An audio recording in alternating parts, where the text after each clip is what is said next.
네, 안녕하십니까. 프로피사단 카이로스입니다. 자, 오늘 9월 1일이네요. 9월의 첫째 날이고, 목요일인데, 오늘 이제 장 마감하고서, 간단한 장 마감 브리핑을 좀 해드리고, 그리고 이제 오늘 시장에서 어떤 종목들이 조금 주목을 받았는지, 그리고 그 주목을 받았던 이유는 무엇이고, 그것을 통해가지고 우리가 좀 고민해봐야 될 부분들이, 생각해봐야 될 부분들이, 어떤 게 있었는지에 대해서 좀 간단하게 설명을 드리도록 하겠습니다.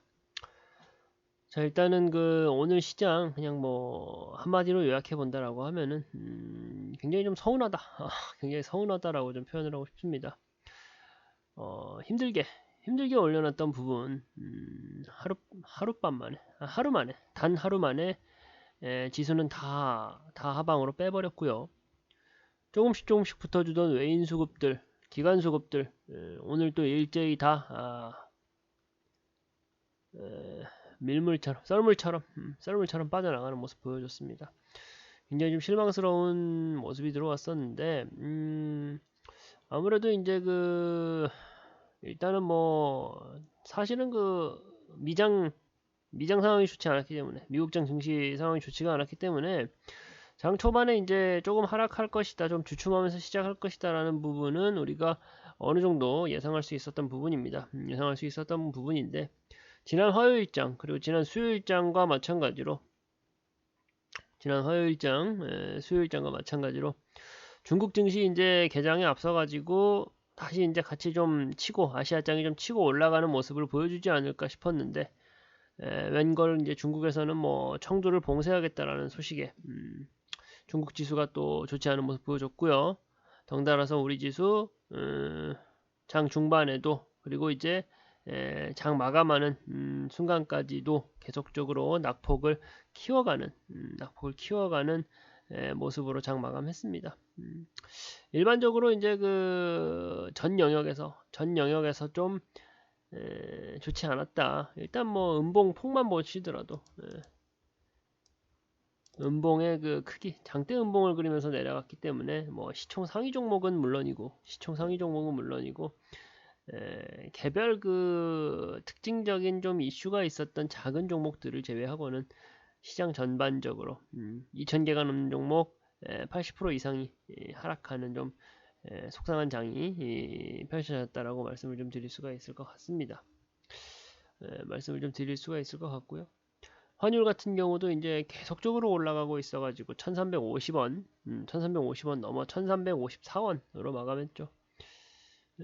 전반적으로 이제 대외적인 매크로 환경이 좋지만은 않다라고 좀 정리를 할 수가 있을 것 같습니다. 삼성전자 주가도 뭐 좋을 수가 없었고요. 그리고 수급적인 부분에서도 말로 말씀드리는 게 아니라 외인과 기관의 수급이 계속적으로 빠져나갔다라는 점, 그리고 또 속상하게도 개인들은 대량 매수를 진행을 했다라는 점을 우리가 체크를 해주시면 좋을 것 같습니다. 전형적으로 빠지기 좋은 수급에 올라가기 어려운 매크로적 환경, 대외적인 환경까지 해가지고 우리 시장 좋지 않았다라고 표현할 수가 있을 것 같고, 당장의 내일 금요장 같은 경우 어떻게 흘러갈지는 일단은 뭐 가장 중요한 것은 금일 밤에 이제 미증시 열리면서 미증시가 어떤 방향으로 어떤 향방으로 흘러가는지를 가장 우선적으로 체크해 봐야 될 것 같긴 합니다. 다만 이제 지금의 하락장이 국내에서 무슨 뭐 골마있는 염증이 폭발했다라고 골마있던 염증이 뿜어져 나오는 거다라고 말하기보다는 대외적인 좋지 않은 재료들, 이슈들로 인해 가지고 빠진 부분이다 보니까 시장이 조금 극적인 변화와 좀 뭐랄까요, 상승에 대한 좀 반전 시그널이 나오기 위해서는 미증시, 미증시의 영향이 굉장히 중요하다. 미증시가 어떻게 잘 흘러가 줄지 그 부분에 좀 포커스를 맞추고 우리가 기억을 해야겠다. 이 정도로 좀 정리를 해주시면 될 것 같습니다. 오늘 시장에서 이제 좀 시장의 관심을 좀 강하게 받았던 종목들 몇 가지를 좀 말씀을 좀 드려보자면요. 종목들 좀 몇 가지를 말씀을 드려본다면은 두산에너빌리티라는 종목입니다. 이 종목이 어떤 종목이죠? 두산에너빌리티. 두산그룹의 뭐 중공업이죠. 두산그룹의 이제 중공업 중장비 관련된 쪽을 담당하고 있는 회사인데 이 종목 같은 경우가 보시면은 오늘만 5% 포인트나 빠지는 모습 보여줬습니다. 지금 뭐 시총이 이제 시총이 12조가 넘어가는 시총이 12조가 넘어가는 굉장히 우량한 기업인데 아주 좀 낙폭이 좀 과대하게 빠지는 모습을 보여줬습니다. 해당 기업 오늘 왜 이렇게 많이 빠졌냐? 전반적인 장 상황이 안 좋았던 것도 물론 있었지만 이 두산이라는 그룹 자체가 지금 조금 불안합니다. 재무적인 건전성이 다소 떨어져가지고 그룹사 자체는 굉장히 큰데 지금 재무적으로 얽혀 있는 부분들이 많이 있다 보니까 엉켜 있는 부분들이 많이 있다 보니까 이것을 어떻게 풀어내는가에 대해서는 항상 그 시장의 관심이 주목되고 있었던 상황이었죠. 두산그룹에서 이제 두산에너빌리티 지분 4.5%를 블록딜 이제 뭐 매각하겠다 뭐 그러한 이슈들이 나오면서 해당 기업 굉장히 좀 뭐라고 해야 될까요? 해당 기업은 이제 악재 쇼스로 나온 거죠. 근데 이제 이런 각 기업의 특히 모그룹의 특징적인 부분도 우리가 잘 살펴봐야지 이러한 경우 좀 억울한 경우를 피할 수가 있습니다. 지금 뭐 블록딜 매각 관련된 뉴스가 나오면서 보유하고 있던 기존 주주들의 피해가 좀 막심해졌잖아요. 그런 부분들을 우리가 이 오늘의 사례를 통해 가지고 좀 체킹을 해봐야 될 것 같고요.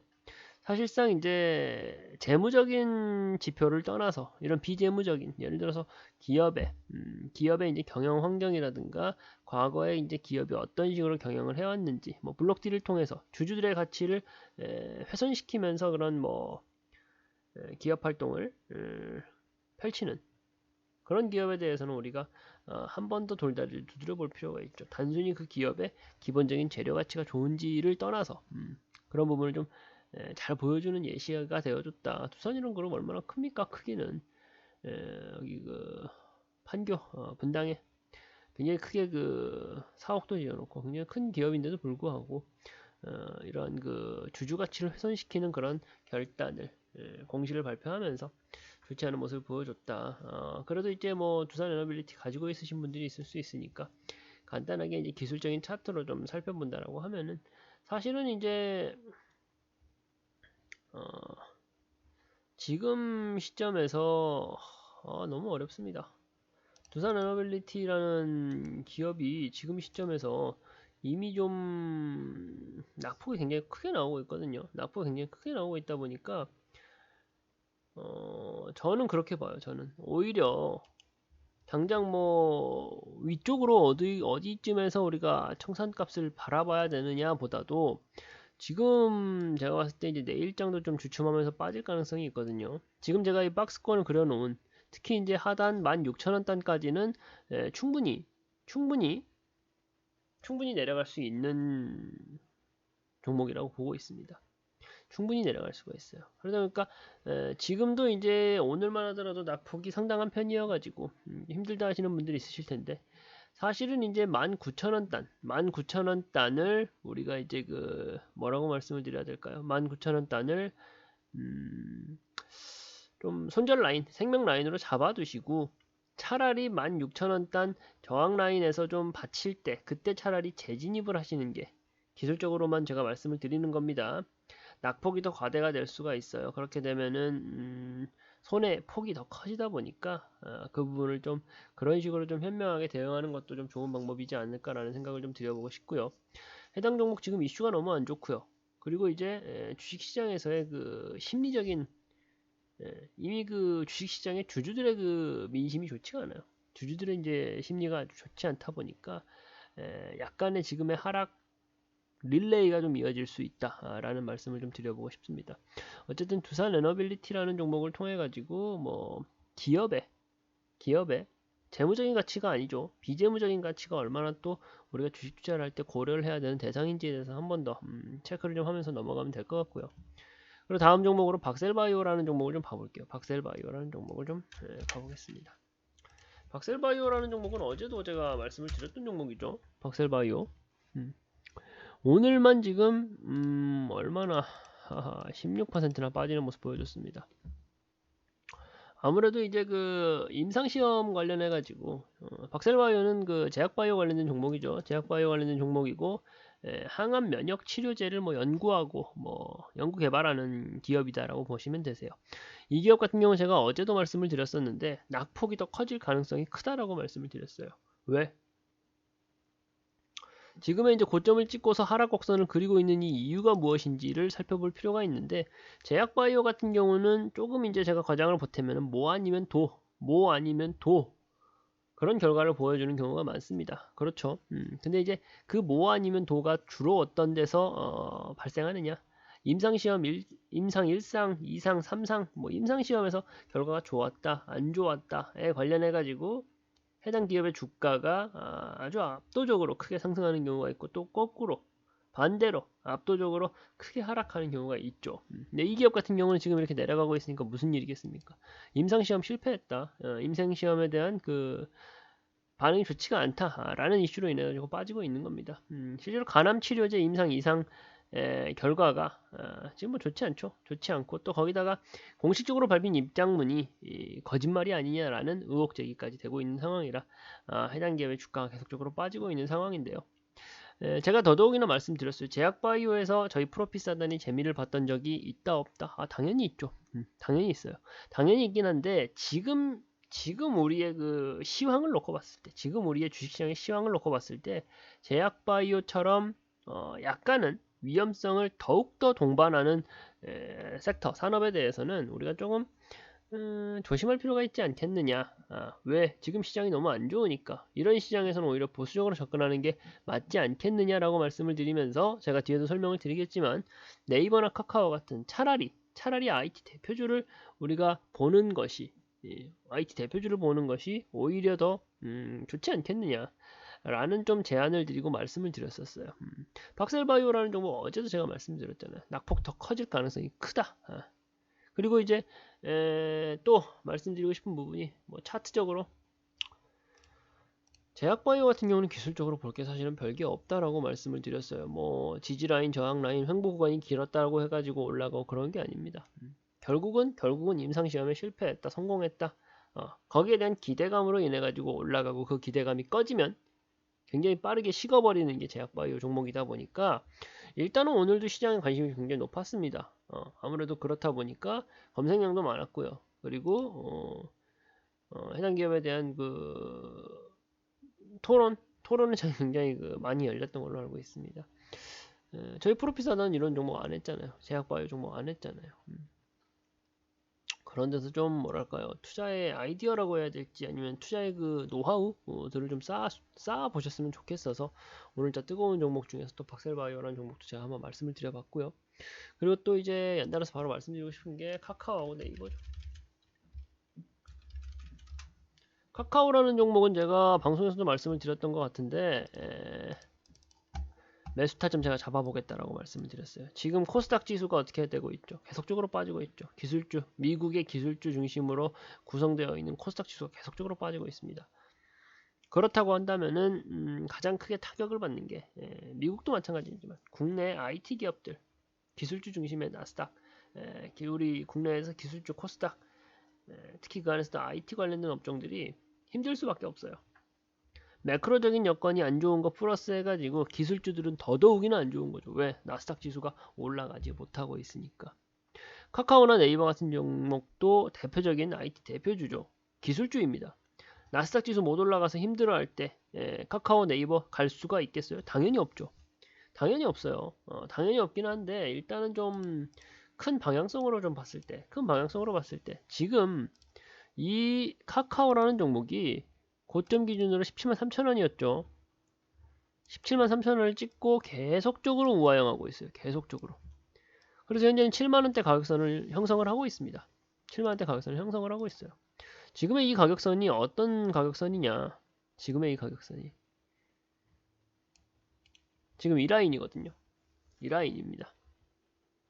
여기서 더 빠진다면 추가적인 하락을 우리가 생각해 볼 수도, 염두에 볼 수도 분명히 있어요. 그렇긴 한데 지금 우리가 한 가지 정확하게 알으셔야 되는 게 카카오라는 종목이 본질적인 가치가 지금 훼손됐느냐 안 됐느냐가 중요합니다. 그 부분을 우리가 체킹을 해야 돼요.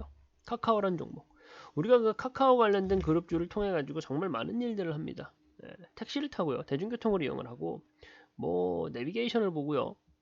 심지어는 뭐 집도 사죠. 은행도 이용하죠. 그리고 우리 국민 톡이라고 해요. 문자 메시지를 대체해 가지고 전화도 하고요. 카카오란 그룹이 지금 이미 게임도 합니다. 카카오란 그룹은 이미 지금 우리 실생활에 굉장히 깊숙이 침투해 있습니다. 친숙하게. 카카오라는 기업의 본질적인 가치가 훼손되지는 않았어요. 앞서서 이제 두산 에너빌리티 제가 설명을 드리면서 기업의 이제 도덕적 해이 문제에 대해서 말씀을 드렸습니다. 카카오라는 기업도 거기에 대해서 아주 자유롭지는 못하지만 사실상 그 카카오 기업의 본질적인 가치를 훼손할 만큼 크리티컬한 문제로 대두되지는 않았습니다. 그렇다고 한다면은 지금의 65,000원 선, 65,000원 선을 지키면서 이 카카오라는 기업이 횡보 구간을 조금 더 거친다라고 하면은 굉장히 매력적인 가격대가 될 수가 있고요. 제약바이오 못지않게 큰 성장도, 폭발적인 성장도, 주가의 성장도 저는 충분히 가능하다라고 보고 있습니다. 같은 맥락으로 네이버도 보고 있고요. 네이버라는 기업도 보고 있고요. 간단하게 살펴보면 같은 맥락으로 네이버라는 기업도 보고 있고요. 이 기업 같은 경우도 제가 매수 타점을 노리고 있습니다. 직전 고점 대비해가지고 반토막 이상이 난 종목이에요. 반토막 이상 할인이 되어 있는 종목이다라고 이해를 하셔도 무방한 겁니다. 아직은 네이버 같은 경우는 앞서서 설명드린 카카오만큼 좀 제대로 된 횡보장을 갖고 있다라고 말씀드리긴 좀 어려워요. 저항값이 좀 약하기 때문에 추가적인 하락도 충분히 가능하고요.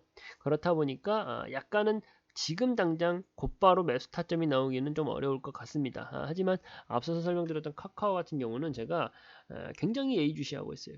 굉장히 예의주시하고 있다 보니까 우리가 분명히 제약바이오보다 더 맛있는 종목 프로핏 사단에서 이제 준비하고 있다라는 말씀을 좀 드려보고 싶고요. 한 종목만 더 현대차도 너무 말씀을 많이 드려가지고 저희가 보유하고 있고 긴 호흡으로 가져가고 있는 종목이죠. 좀 간단하게만 설명을 드린다고 하면은 오늘자 현대차라는 종목 약간 주춤하는 모습 보여주면서 그래도 뭐 자기 가격은 잘 지키면서 마감하는 모습을 보여줬습니다. 일단은 그 현대차 같은 경우가 오늘 있었던 이슈들 좀 살펴보면은 전년 대비해 가지고 11%나 판매량이 증대했습니다. 좋은 이슈예요. 좋은 이슈가 나와 있는데 지금 시장 흐름 자체가 좋지가 못하다 보니까 오늘 약간 0.26% 정도 빠졌다라고 생각하시면 되세요. 오늘 시장에서 시총 상위 그룹에 있는 상위 종목에 속해 있는 종목들이 이 정도 빠졌다? 대단한 겁니다. 왜 우리가 자동차 섹터를 좀 지켜보자, 왜 자동차 2차 전지를 묶어가지고 지켜보자 라고 말하는 데는 다 이유가 있는 거예요. 다 이유가. 오늘 시장에서 삼성전자도 2% 빠졌죠. 하이닉스 3% 빠졌죠. LG화학 다 그렇게까지 낙폭이 컸어요. 삼성물산 3% 빠지고 다 컸습니다. 특히 대형주인데도 불구하고 묵직하게 다 빠지는 모습 보여줬었는데 현대차는 이렇게 좀 굳건하게 지켜내고 있다. 왜? 우리 시장을 주도하는 섹터에 들어가고 우리 시장에서 지금 현재 가장 매력적인 가격선을 지금 현재 가장 매력적인 기업의 가치를 가지고 있는 종목이다 보니까 현대차 좋은 모습 보여주고 있다라는 말씀을 좀 드리는 거고요. 우리가 프로핏 사단이 왜 현대차 가지고 있는지, 그리고 왜 아직도 청산 사인보다는 좀 지켜보자라는 기조로 그런 스탠스를 취하고 있는지에 대해서 어느 정도 설명이 됐을 거라고 생각을 하고요. SK 하이닉스라는 종목도 한번 봐볼게요. 오늘자 거래량이 많은 종목들 위주로 제가 말씀을 드리고 있는 겁니다. 거래량이 많았고 검색량이 많았던 종목들을 말씀을 드리는 거예요. SK 하이닉스 같은 경우는 고점 대비해가지고 굉장히 많이 떨어지는 모습 보여줬었고, SK 하이닉스 모르시는 분들은 없으시죠? 삼성전자와 같이 메모리 반도체 분야에서 굉장히 크게 힘을 쓰고 있는 기업인데, 이 기업이 지금 조금 좋지 않은 모습을 보여주고 있습니다. 좋지 않은 모습. 왜? 반도체 가격이 좋지 않기 때문에 사실은 삼성전자를 제가 설명을 드리면서 몇 번은 좀 강조해드리고 말씀드렸던 부분인데 메모리 반도체 가격 자체가 빠지고 있어요. 반도체 회사인데 반도체를 제조하고 제조 생산해서 판매하는 회사인데 그 반도체 가격이 안 올라간다 떨어진다라고 하면은 사실은 뭐 말 다 한 거 아니겠습니까? 올라갈 수가 없죠. 그런 이슈로 인해 가지고 반도체 업황 전체가 지금 힘든 거고요. 우리가 이제 그런 부분을 분명히 알고 있기 때문에 반도체 쪽은 사실은 근데 언젠가는 우상향할 수밖에 없는 섹터고 산업이긴 합니다. 하지만 지금 현재 시점에서는 맞지 않다라는 거죠. 지금 현재 시점에서는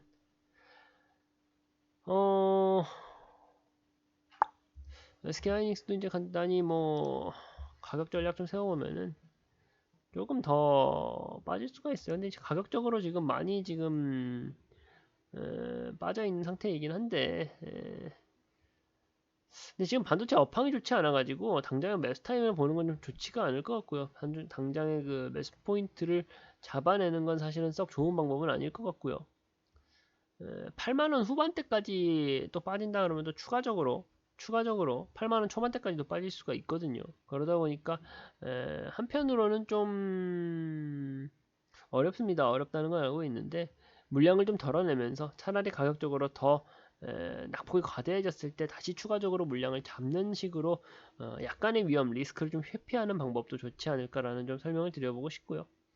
지금 시점에서 왜 그 우리나라 반도체 강국인의 반도체 관련된 종목, 뭐 소부장 종목들 말씀 안 해주시냐 하시는 분들이 있을 것 같아가지고 제가 설명을 드리는 거예요. 매크로적인 여건이라든가 그 기업의 업황이라든가는 어느 정도 우리가 파악을 하고 있어야지 이 시장에서 잘 덤벼서 좋은 결과 맞이할 수 있다라는 말씀을 좀 드리고요. 일단은 뭐 9월 첫날이자 목요일 매매 장 마감할 때까지 고생 많으셨고 어쨌든 이제 이번 주 딱 하루 남았습니다. 미증시 좋은 결과로 좀 이어지기를 좀 바라보면서요. 내일 시장에서도 또 한번 좀 좋은 대응 해보도록 하겠습니다. 네.